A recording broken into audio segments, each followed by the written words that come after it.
I am ready. They are in. Hello, everybody. Greetings, everyone. Welcome to Pasadena Photography Art's 45th Open Show.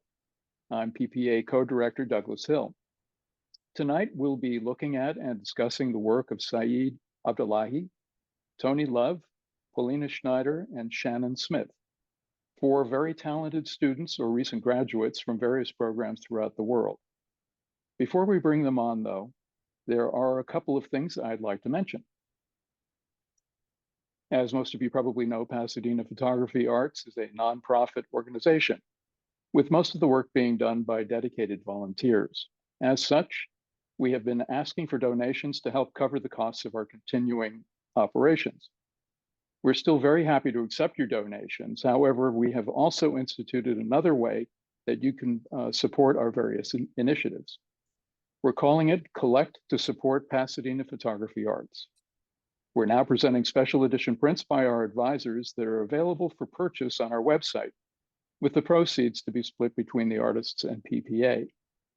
Currently, there are two remarkable images at very affordable prices, available by Roland Petsugan and another by Debbie Arlook. Visit PasadenaPhotographyArts.org for more information on how you can become the proud owner of an original print by one of these exceptional artists. Others will be contributing pieces to the collection over the months to come, so I suggest you check out our website periodically to see what's being added. We would like to thank Susan Gans for so generously underwriting Open Show number 45. If you would like to find out how you can underwrite an event like this, please email us. And we're going to be accepting applications for the second annual Pasadena Photography Arts Photo Award very soon. So if you're interested in applying or know someone who might be, keep an eye on PasadenaPhotographyArts.org for further details. We look forward to seeing your applications. Oops. And now I'd like to introduce tonight's co-host and PPA co-director, Ellen Friedlander. Ellen. Thanks, Doug. Thank you all for being here tonight. It is a very heavy time in the world, and we are here to spread light through art. So thank you all for being here. Okay, we have a wonderful show tonight. Our first artist is Polina Schneider. Born in St. Petersburg and growing up in different languages, cultures, and religious beliefs, Catholicism, Judaism, Russian Orthodox has sharpened Polina's instincts towards the way people interact with each other. In 1997, she migrated to Germany, where she faced an additional cultural perspective. After graduating with 2 bachelor degrees in 2018, she recently came back to the university world and is now enrolled in the photojournalism and documentary photography program in Hanover. Polina contrasts and processes leitmotifs of her own search for identity, environmental topics, and cultural and political issues. Starting last year, Polina's work has been exhibited in Europe as well as in the US. The gallery space Just Paris and the American art magazine Dick Una both published Polina's recent I Superhero project, which also won the 2023 debut award of Photo Biennial in Bulgaria, Sofia, and was exhibited several times in Germany and the Netherlands. Let's welcome Polina. Hi, Ellen. Hi, Alexi. Hi, Douglas. Thank you so much for having me at the Pasadena When the Students Become the Teachers show. I'm so happy to participate, and to be honest, staying awake for me was pretty easy because of that. Right now it's 2 a.m. in Germany, so yeah, I'm awake. My project we are gonna see now, it is called I Superhero, and it is about my personal response to the Russian invasion of Ukraine since February 24th, 2022. The sequence of portraits speaks, or should mainly speak, or speaks to everyone who has a Russian background, who feels insecure, who feels alone, and overwhelmed by the political propaganda becoming reality in Russia. And to oppose Putinism and its devastating effects on Russian culture and society, I nominate the grumpy superhero. It is a quixotic feminist protagonist for whom life has changed abruptly since that date and who tries to make sense of it.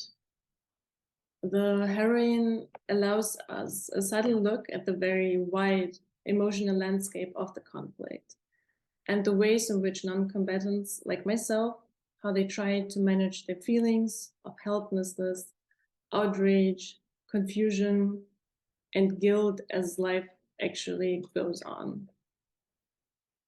The project started as a simple outlet of my own feelings about the war.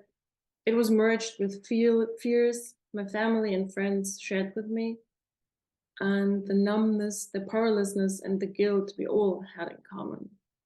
I felt and still feel paralyzed, helpless while trying to digest all the news and messages that reach me daily. About the war, about the political, I was about to say change, but it is not a change. It is merely a manifestation of autocratical power, also its speed and its continued acceleration. Therefore, the feelings depicted, they have more dimensions than just simply the invasion. It is not even about the war alone, but it focuses on the current situation in Russia. And yeah, about the composition or about the main character, it is always me in the pictures. I'm the one wearing the fancy dresses, and it's also my head hidden under the superhero mask.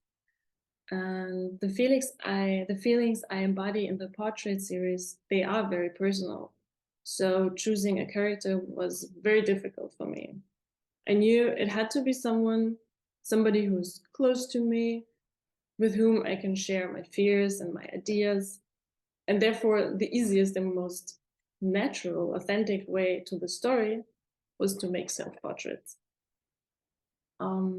Therefore, it is the exact combination of the feelings presented together that makes my perception unique. While others means in this case Germans, because I'm based in Germany, they might share most of the feelings, like being angry, sad about the war, feeling helplessness, but they can only imagine how overwhelming the guilt, the sadness, and the grief are because of the situation. And whenever another character is necessary for the story, it is either my husband or very close friends who are part of the photos. However, the project itself, the Ice Superhero project, it is not about me, Polina, as a person, but it is rather about how the feeling or how the war in Ukraine and everything that revolves around it, how it affects people. It is also obviously about being a superhero and not being afraid to state one's opinion. Something that was really hard for me to accomplish, especially at the beginning. And those are the reasons why people should not be distracted by seeing my face on the photos, but should rather identify with the protagonist the superhero is representing. It is the superhero that wants to change the world, or at least the current situation in Ukraine and in Russia. And as per superhero definition, superheroes, they have to wear masks. And these masks not only disguise their identity, but they give them superpowers as well. So when the idea of the project was born, I browsed the internet like for a long, long time. I was looking to find something suitable for this idea that popped in my head. And I thought about superheroes, and heroes, well-known heroes from DC or Marvel, they obviously did not fit my narrative because they were mostly too male. They were too American, but female protagonists that popped up in my mind were not suitable either. I had to go for something that is applicable and relatable to Russians. And then the Amazon algorithm, it presented me with this grumpy superhero, well, grumpy cat mask. And it was perfect because Russians, they claim to be the cat loving nation. Good. Superhero is not happy about the current political situation. Make her grumpy. And those nice contrasts of black and white with the green yellowish eyes that stand out in every picture, and that is extremely easy to focus on while photographing, even better. So this is how the cat mask actually found its heroine. And another level or side fact of this project is that every photo, it represents a certain feeling. And it has also a textual level where I put this certain photo and this certain feeling into historical, political, or autobiographical context. And this is especially important to me as coverage about war, as it happens especially in social media, wherever this war actually happens. It is often accompanied by very brutal pictures that are often taken out of any context. And sometimes they are simply wrong. So they're having the sole purpose of manipulating and misinforming people.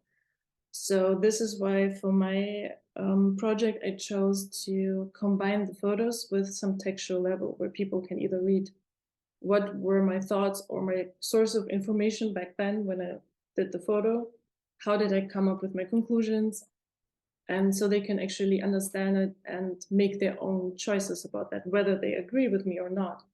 Both is fine in the first place, but they have to know where I'm coming from. So yeah, that was the summary of the iSuperhero project. Polina, I have a question. Sure. Go back one more. This one, is this about film and deception, and like that anything could be taken out of context? Or Yes. I was cleaning up my how do you say, not ceiling, but where you store all the stuff you don't need anymore. And there were a lot of VHS cassettes. So I thought this is just perfect. I don't need them. I have to throw them away. I need to space. And I could destroy them and use the tape to show exactly this. well, there you go. That's great. So every time it probably took a little while for you to like figure out your emotions. It took me like half a year. I think I started in September. And since February, I've been thinking about the war, of course, on a daily basis, but it took me like half a year to do something about it. And once you started, was it then kind of a roll, or did you make 6 or 7 images and then have to like take a seat back? It totally depends. I think when I started, I had a lot of ideas in my mind. And at some point, the pace was different. So it also is very dependent on how much media do I consume. Right now, I'm not reading, especially because of the Israel situation and the Russian situation. So right now, I feel like this is not the right time for me to consume all the media because it's not good. So this is why at that point of time, I would not have many ideas about that. But whenever I read more, this is where the pace accelerates. So it totally depends on the emotional state I am in. Did you actually make the mask? And no, I bought it on Amazon. It was the easiest. Yeah. It was like 13 euro on Amazon, and it was totally worth it. I take it everywhere I travel, and I'm constantly afraid that someone will actually open the luggage, and we were like, "What is this?" But no one ever asked a question. No one ever opened my luggage yet. So where did you make most of these photographs? While traveling, because I'm working full time in IT, and while I'm traveling and having vacation or days off, this is the time where I can start being creative and have the time for that. So that's great. Coincides with visiting different places. Is there Polina? Oh, sorry, Doug, go ahead. No, I had a question. Um, there seem to be very specific things going on in each image. Um, would you say that you put a lot of time into considering or sort of art directing each of the images, or were they more spontaneous than that? Mm, I understood at one point that I think the first or second idea was totally over-engineered. I had details in my mind. I was like, this has to be there, it has to be like that. And it turned out to be the worst photo in this project ever, because there was too much information going on. So I stepped back a little bit, and when I see a scenery, I'm pretty sure how it has to look like. So I'm setting everything up, and it is actually my husband who has to press the shutter. So sometimes, first of all, he listens to what I'm saying. Sometimes he changes either the angle or a little bit of something. Sometimes he's right, sometimes not. So it's actually it's a compromise on my perfectionism and him listening or not. Is your And, husband also a photographer? no, but I think he's Ah, learning pretty fast. so you would set up the camera on a tripod Yeah, and he would just wait for what seemed like the right time to exactly. snap away. Got Yeah. it. Okay. That's great. We have a question from Debbie Arlick, one of our advisors. With both wars happening, I sympathize with your feelings of confusion, guilt, and helplessness, and applaud your visual language in this project. Can you speak more about the superpower your character has and why you chose the clothing you select? That is a great question. I think in the first months, it was so hard for me to speak out loud because I was really, really afraid. I was growing up in this, you are not allowed to talk about politics. This is nothing you should share with anybody ever, not with your friends, not with your family. And this is why I think this is the most superpower that I'm having in the photos, telling what is on my mind.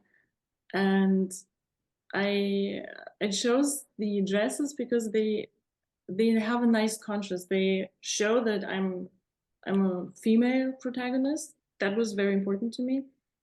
And I don't like the normal superhero clothes. They're too revealing, too tight. And I really wanted to go for something feminine, and that was the choice. They are mainly actually secondhand clothes, or I got them for free on eBay. So everything is super sustainable. Yeah. Hi, this is Bill Wishner. How did you manage your feelings being the subject of the shot as well as the director? I think it was what I meant when I said, because they are so personal, and I'm not sure if there's another person in this world who would feel exactly like me. So it was easy for me to say, well, I feel this and this feeling should look like that. So it's always very spontaneous in the way how the feeling is depicted. Does that answer your question? Thank you. It's, Thank you. it's like the creative flow. It's like you feel it. It's kind of like it's elusive. You wake up, everything's been percolating, and then all of a sudden it just kind of hits you, and you know what you want to wear, you know how you want to be. It's kind of one of those moments. Ellen put it in a much better way than, yeah, this is exactly what I meant. Thank you. You're welcome. Debbie just wanted to say, fascinating. Now that the work is out in the world and you are sharing your views, are you getting any backlash where you did or did not that you did or did not expect? The first publication that was in the public was the Dick Uno magazine. And the most funniest reaction we got there was that, I don't know who and where said this, but in the interview I was telling that this mask has a certain rubber smell. And whenever I'm putting this mask on, I feel like, oh, this is the moment where the photo happens. And I'm so excited and I feel energized. And one person actually said, well, I'm super worried that this rubber smell will be unhealthy and you will be addicted to it. So that was the most unexpected reaction I got. And of course, the opener of the project with the flag, that is very controversial because at the moment, the first second you see it, you're not sure as a viewer, what is this about? Whose side is this person taking? And this is what I was most insecure about. And normally I don't like flags. I don't like those signs of being a country or nationalism and stuff like that. So I was very afraid of that. But so far, no one has judged me for this opener image. Or I don't mean judge, but yeah, didn't start a discussion based on that, because people tend to wonder what is this about, and they continue to read. And this is exactly what I aimed at. But I was scared about it. I was really scared about this first photo. Polina, Did each of these scenarios require multiple shots, or did you set it up so that the first time you took the picture, you were pleased with it and pretty much accepted it as it is? No, many shots. And as I said, sometimes it's my husband who changes a few things, then they get better. So it's multiple tries. collaboration.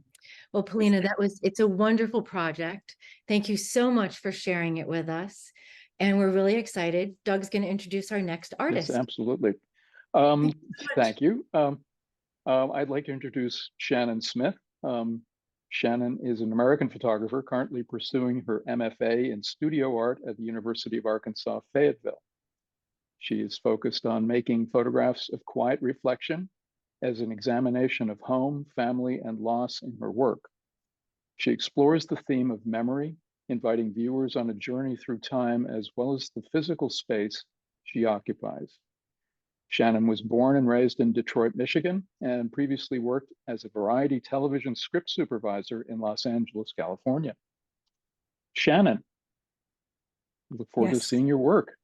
Thank you. Thank you so much. I did want to say a quick thank you to Doug and Ellen and Alexia. I appreciate your generosity and letting me share what I've been working on. And thank you to Polina too. I really enjoyed your presentation. I guess I'll start with, I guess I'll just kind of give a summary. With this project, I am kind of inviting the audience on a journey through time and the physical space I occupy. I think that's part of what Doug just read. It's a series of color, medium format film and Polaroid photographs. I'm going to read a bit of a statement for you guys first. I'm focused on making photographs of quiet reflection as an examination of home, family, and loss. In this work, I explore the theme of memory as well as grief as I attempt to settle into feeling grateful to have had my father in my life at all, instead of the anger I usually experience because he is gone. I develop a sense of strength through being vulnerable as I step outside of my usual safe space behind the camera. As a proud Black female artist, I feel a responsibility to try to use my presence to fight underrepresentation. By sharing how I exist in my own personal space, I intend to elicit an emotional response from viewers, and I hope they relate and are reminded of small, similar moments from their own lives. I explore the fluidity of time through photography, how a Polaroid taken just yesterday can be mistaken for the nostalgia captured in a picture taken in the 1970s. I feel I can express the power, a sense of power through photography, being able to bounce back and forth between now and then. Though I think of myself as making a record of the areas in and around my apartment, like the straightforward architectural style image of my apartment complex, I often consider more formalistic, the more formalistic nature of space, like in the abstract shapes created by a shadow falling across the stove that can be seen as contrasting light as subject versus the object as the subject. They say time travel is not yet possible, but I do feel like I travel to the past all the time through photography. It helps me remember and relive the past. It sparks my imagination. Although I have no memory of a picture taken of my dad holding me as a baby, I can imagine the feeling of the stubble on his face, gently pressed against my cheek. I'm safe in his arms. I see his smile. I remember the sound of his laugh, and I'm transported back in time, all through the power of photography. With these images, I was attempting to answer questions like, what is the significance of this place I call home? How does it define me? In what way do the things I decide to bring into this space give it meaning? And what does it say about my values? I've spent a lot of time over the years alone in this space throughout COVID and things like that. And I consider, like, am I lonely or am I peacefully enjoying the solitude? Through the process of making this work, I was able to immerse myself in this visual study of my environment. And then I also just have some other areas I wanted to cover. The images were mostly taken at home during the midst of my daily life back when I was living in Los Angeles, which was actually just a few months ago. And although I had lived there for many years, it often still felt unfamiliar, but somehow making these images helped me to connect to these places. It helped me to get a sense of the place and gain an understanding of my surroundings. For me, there's something encouraging and motivating about the physicality of analog photography. I experience a sense of progression, like a forward movement. When I'm working with this particular medium, it's hands-on. Like, I can hold the images in my hand. There's a physical connection. It's active. I'm usually wandering around trying to find the perfect composition. I believe that this work is a reflection of my personality. I've often been referred to as calm and quiet, even shy sometimes. I think these characteristics are all present in the work. I use photography to search for a better understanding of myself and why it is I'm drawn to create. And this curiosity is what drives my practice. Making these images began as an experiment. I wanted to know if I could make culturally relevant images that reflect my Blackness, but at the same time are relatable to anyone. Images that feel inclusive. I titled this project The Noise of Time. And the title actually comes from a book by Roland Barthes called Camera Lucida. And the quote goes, "For me, the noise of time is not sad. I love bells, clocks, and watches." In this quote, he was referring to the sound a clock makes, but for me, I think of the sound the shutter makes when you press it. The sound of making a photo. For me, that's what reminds me of time, like the passage of time, how precious it is. Reminds me of how ephemeral moments are, that they pass, they end. When they're over, that's it. That exact moment is gone. It'll never be recreated again. As much as we try to recreate those moments, they can never happen again. But for me, I always feel like there's always photography. Like, I can always pick up a picture of that moment and sort of relive it in my mind. When I'm holding a camera, I feel like it's possible to keep a hold of those moments forever, and time feels more valuable. I notice it as it passes more than when I don't have a camera with me. I think of this project as a sort of visual diary, or as my interpretation of how I see and experience the spaces that I occupy. Sort of a visual, like visual poetry, or a collection of precious vignettes as I search for beauty, I think is probably a good way to put it. Another thing, I was always one of those kids who never wanted to grow up. I think I saw, like, at an early age, like how lucky I knew how lucky I was to be a kid. I didn't have a job, I didn't have responsibilities, bills to pay.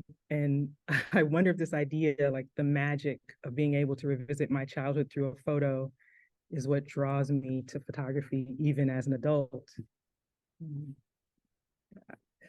I'm thinking about whether these images are a recreation of a dream or a memory from my past, or both. Or am I just capturing these moments filled with soft, warm light because they soothe and comfort me? I am also fascinated by double exposures.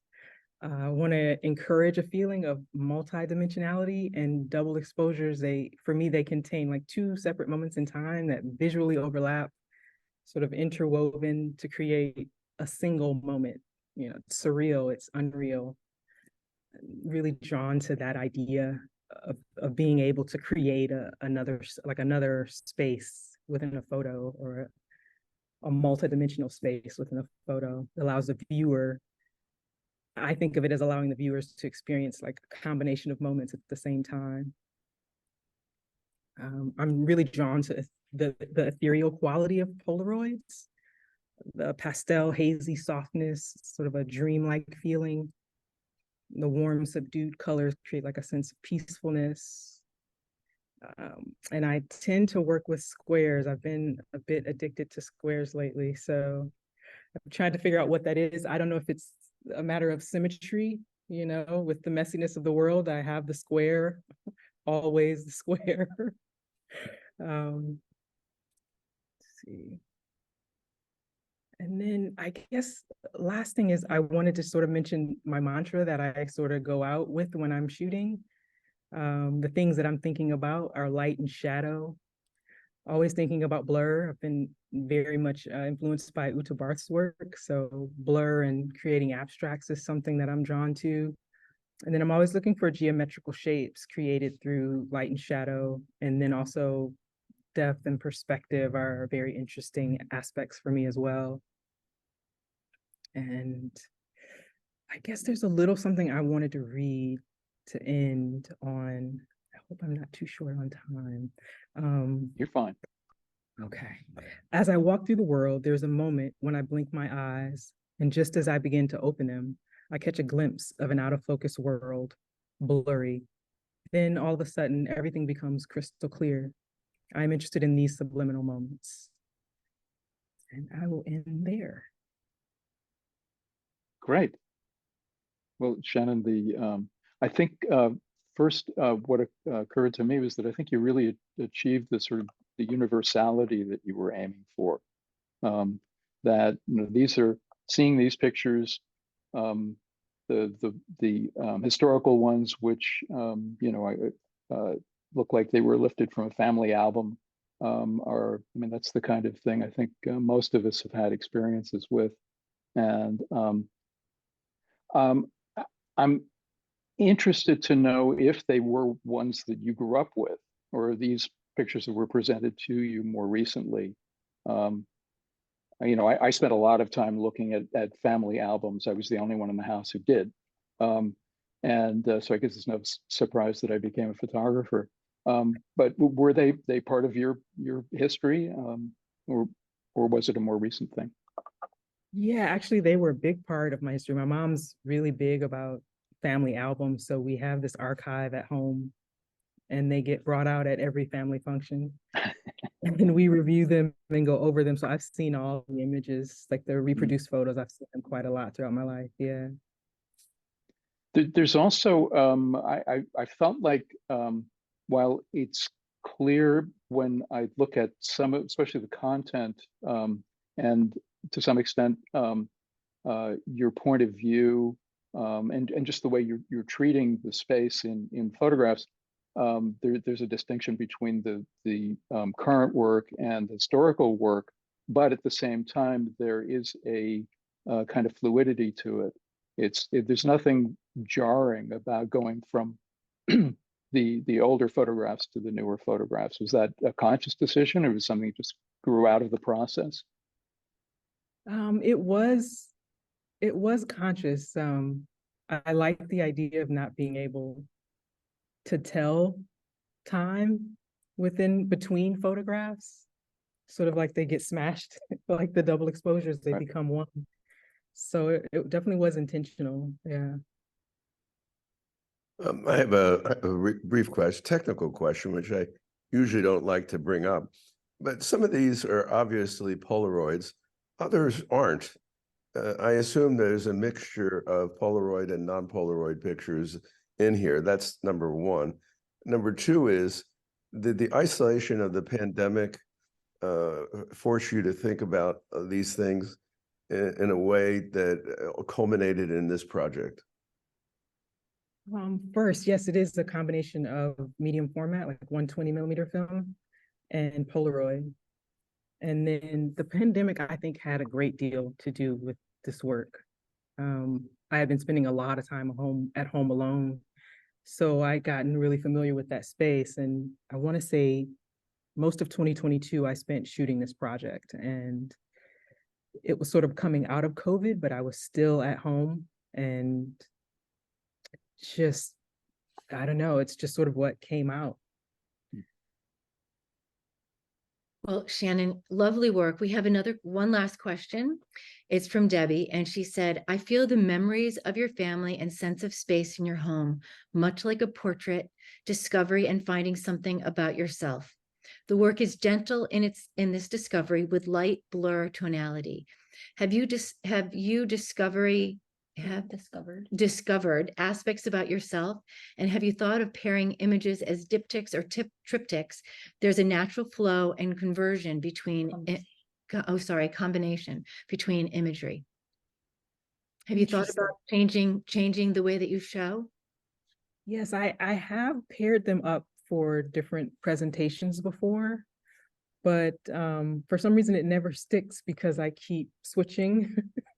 So it's like I can't seem to settle on a specific diptych or triptych, but it is definitely something that I'm drawn to think about for sure. Great. Well, Ellen, is there time for one more question? Oh yeah, go ahead, Ian. Absolutely. Shannon, I loved your work, and you gave us some clues in your bookshelf with Louis Baltz and the topography photographers, and having sat through an hour-long presentation of that this morning. You capture the normalness that some of those were trying to create, but what you brought is this quiet reflectiveness and a sense of humanity, which makes it a lot more endearing and attractive to me. And thanks very much. You really have given us an insight to your personality. I really loved it. Thank you so much. I appreciate that. Thank you, Ian. That was really lovely to end on that note. Our third artist tonight is Saeed Abdollahi. Saeed Abdollahi is an accomplished Iranian architect and photographer who currently resides in Calgary, Alberta, Canada. He holds a Master of Fine Arts degree from the University of Calgary and has been professionally engaged with photography as an artist and an educator.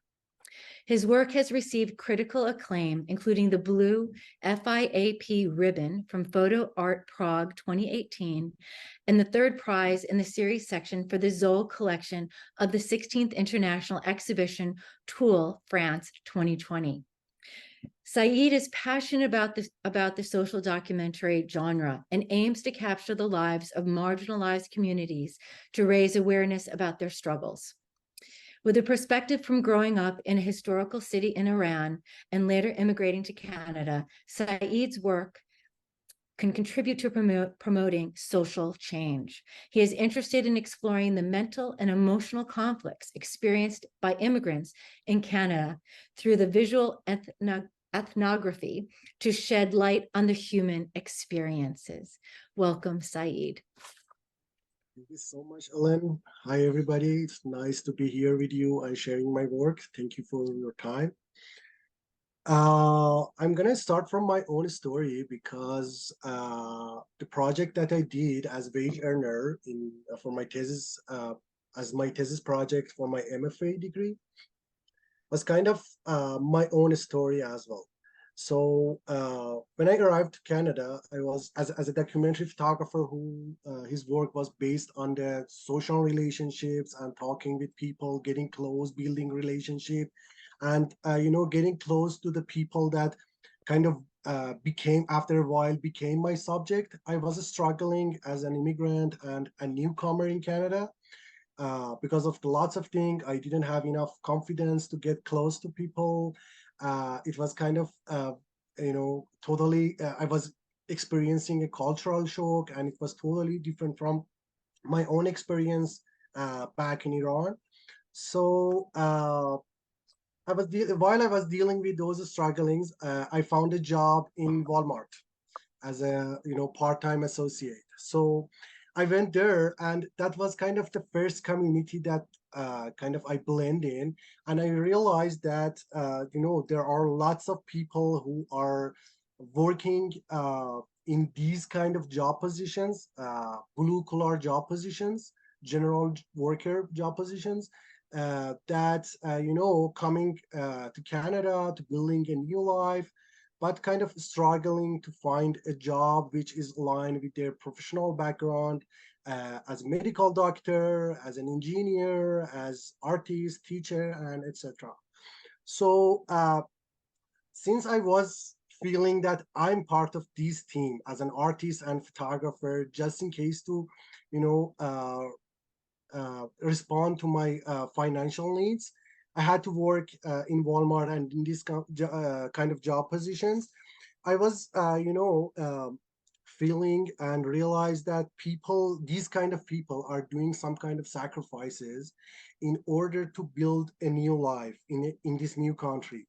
And I do believe it happens across the Canada, across the US, across the world, maybe, while people have no other choice to leave their country rather than financial problems, war, political problems, and all of these things that force people to leave their country. So I started, to get closer to people, and started to share my own story with them, and realized some of them are trying to get back to the position that they were previously in Iran. For example, they are going to learn, some of them had some language barriers, so they were going to learn English properly. Some others had problem with they need some Canadian credentials to, find a job which is aligned with their career. So, I was thinking about the ladder that people usually have to kind of, not even sideways, have to downways in order to, get back to put their train back to the line. And also, it was interesting because every single one of these persons has their own unique stories to tell.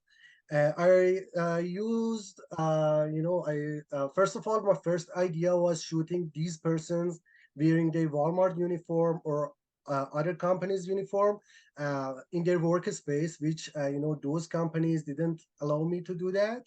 I tried with our store and I heard a big no, you cannot do that here. And I was in danger of losing my job. So I changed my way of approaching and kind of methodology for this project. I kept the sign of uniform in a way that talk about their current situation as a blue collar worker in Canada in these kind of positions. And I use text usually, which help the viewer to tell and give more information about the persons who are in the pictures. Uh, if I wanted to specifically talk about some of these pictures, uh, I have to say that it's kind of a real strong connection between the amount of days that these people are living in Canada with the domestic that is surrounding by the subject. For example, with the previous image that we had, this one, Maria recently graduated to Canada by Ukraine. And when I shoot this picture, she was just living in this apartment around 70 days. So that amount of day, and seeing that this environment is totally impersonal. It doesn't look like a home actually, while it's a home for her, and she's kind of dealing with that sacrifices that I mentioned before. I had very interesting subjects for this project, and I heard lots of mind-blowing stories about the persons with lots of amazing backstory, with a great and amazing backstory, while they were struggling and stalking in this kind of job positions. Based on my research, it was based on what they are going to do in Canada and what they were doing in their country. The amount of days and years that they were stalking in these positions were different. And for example, for a person who was a lawyer in Afghanistan, it's kind of impossible to get back to the, to the position that he was living while he was over there. And, he has 3 kids, and it's kind of impossible to get back to the school and start over for him. That's pretty much kind of everything. You can see people, relationship, objects surrounded by the subjects are kind of talking about the person who is appearing in the picture, and telling that, they might be a relationship, and telling a story about their current situation and what they probably wants to do in their new homeland. Saeed, I'm curious, how many people have you photographed for the project? For my thesis, this is a project that I'm still doing. I delivered it to university because of my MFA degree, my thesis exhibition, but I'm thinking to continue that because I feel, there's a potential to continue it. So for this amount of picture that you are seeing, I photographed around 20%. But I'm at least thinking about 40 or 50%. I'm just kind of looking at it as a photo book, because Oh, I it's feel, amazing. So I have a yeah. question. Why? Mhm. So these stories, like I love the portraits. I love doing portraits, environmental portraits, and the story about putting somebody who, could be a lawyer or a doctor, and they're working at, wherever, as a, hourly wage earner, is quite different than the status and the education that they have, acquired. Have you not thought about maybe putting some of that in it, like a little bit of blurb writing, maybe their words, adding to the story? It was a text, actually. Beside every single one of these pictures has a title, and the title is giving some information about the country of their origin, where they are coming from, their previous occupation, and the amount of days that they are not working as that previous occupation. For example, the previous picture, the guy with the tattoo, yeah, this one, he was the, kind of consultant to the Ministry of Economy in the last government of Afghanistan before Taliban take the power. And he barely speak English. So that's why he is coming from that very, precious background, struggling in this kind of position, because he has no choice. If he goes back to Afghanistan, they will arrest him or maybe kill him. And here he cannot speak English, and it's not just a blink an eye to learn English. No. So he is, kind of stalking in that position. And, it was starting with their name. For example, the title of this work is Javid. The amount of day that I don't remember for this specific portrait. For example, X days not working, not being a consultant to the Ministry of Economy in Afghanistan. So that very short text kind of telling a story about what's going on, and the rest is in the image. Right. The rest is the details that are telling, probably there's a children living in this house, or those cultural things on the table, and it's different in every single picture. So did you arrange when you went to their homes? Did you arrange what was important, or did you ask them to arrange or to dress in a certain way, and then you arrived and photographed? I just went there because I had no idea what I'm going to face. Most of them, I had just one chance to get there and shoot, and I had to just I had no idea what I'm going to face. Based on their cultural and religious boundaries, as well as aesthetic choices that I made regarding to my project, I made some decisions to put in or out some objects to the frame. Not so much. I didn't stage the whole image, but I made decisions. Yeah. I have to say that your work has a very architectonic sensibility to it. I guess there's no getting away from the fact that you're also a trained architect. And Yeah. Yeah. Was that something that you're conscious of, and you wanted to elevate, or does it just come out of you naturally? I think it's kind of naturally, mostly because I have never studied before my MFA. I have never had the chance to study photography or art in school. So I learned photography totally experimental. So, studying architecture and then alongside with that, learning photography totally by experiment. Kind of maybe that kind of perspective that you are talking about is coming from that background. Got it. Yeah. Visually, they're very strong, and there's like a through line that this is clearly the same sensibility, taking these pictures from one to the next, even though the environments are completely different. So very interesting. Did you give a photograph to each person that you photographed? Not all of them. I printed some kind of postcards for my exhibition and invite all of them. There's a highlight in my Instagram page, which is Wage Earner, that includes some of these persons' picture beside their picture in the exhibition. So most of them came by, and they were super excited to sharing their stories and their issues they were kind of experiencing. It's great. Thank you so much, Saeed. It's truly amazing and heartwarming, and as people being immigrants and having to figure out how to survive, and it changes everything about their life. The project is amazing. So I hope you do continue it. Thank you. Absolutely, yes. Okay, Doug, we have our final presenter tonight. We do. It is Toni Love. Toni is a film-based photographer from Los Angeles.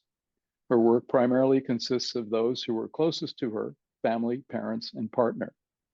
This past semester, she graduated with her BFA in photography from Cal State Long Beach, where her latest ongoing project, I Am Another You, You Are Another Me, was conceived. Toni, tell us about your work.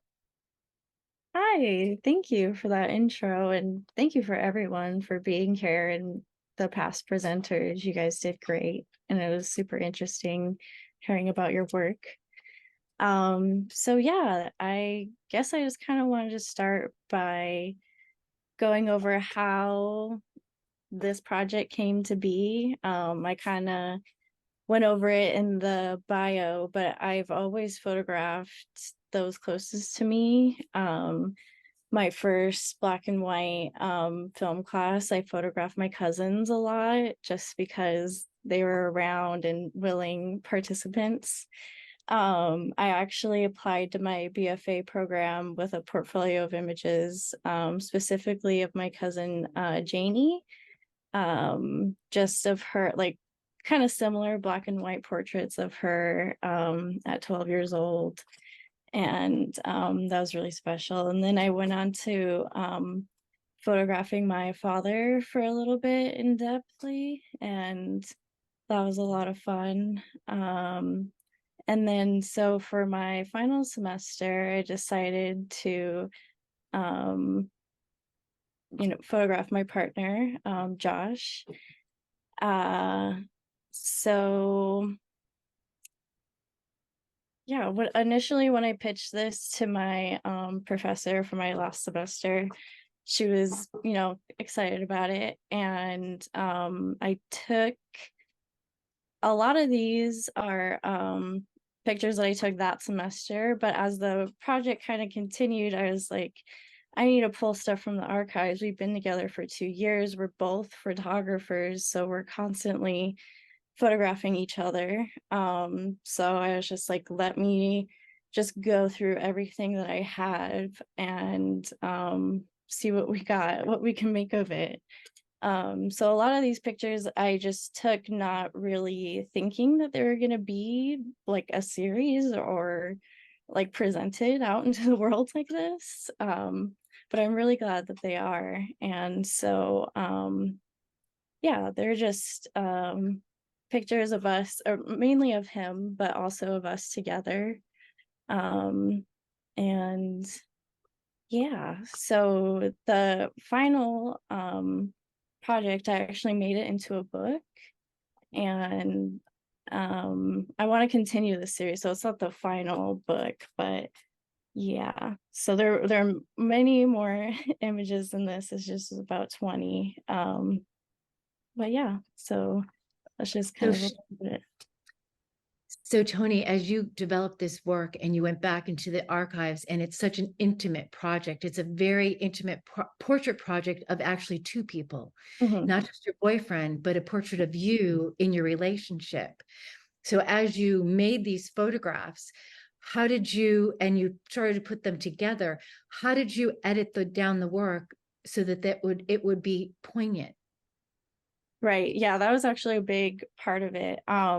I actually printed out just like small little like 2.5 by 3 images of just all the ones that I liked, and I laid them all out on the table and was basically just kind of pairing things together, seeing what worked and what didn't work. And really thinking about like what I wanted this to be about.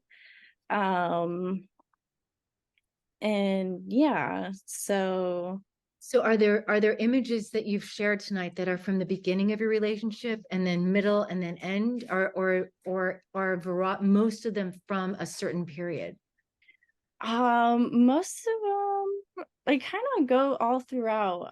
More towards the beginning is actually more towards the beginning of our relationship, just like point and shoot photos. Oh, and also this is all different formats of film. So all shot on film, but you know, point and shoot photos, large format film, and medium format film as well. Yeah. So you just graduated, I did, yes. and one of your professors is Lacey Lennon, right? Hmm. And did social documentary, very interested in about her life experiences. Did that influence you and this work? Definitely. Yeah, I had her for a documentary class, which I didn't shoot this project.